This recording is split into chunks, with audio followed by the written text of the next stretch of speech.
Can love look like genocide? Let's see.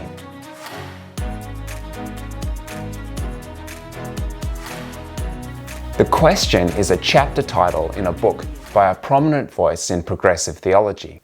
But the real question here is whether a God who is love could kill scores of people, as the Old Testament records.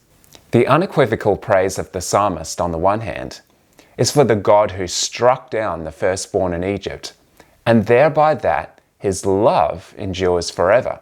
Indeed, the psalmist here recounts several great deeds God brought about: the disappearance of Pharaoh's army into the sea, and the liquidation of mighty kings. With each deed, the refrain is repeated: his love endures forever.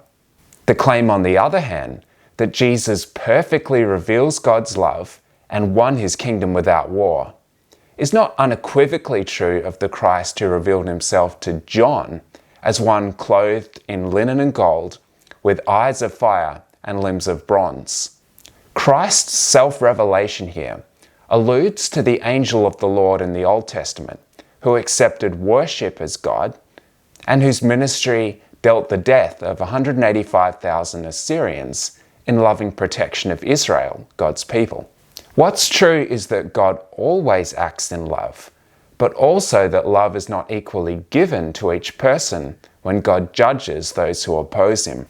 Sometimes these acts remind us, as Christ himself said, to not fear those who kill the body and after that have nothing more that they can do, but rather to fear him who, after he is killed, has authority to cast into hell.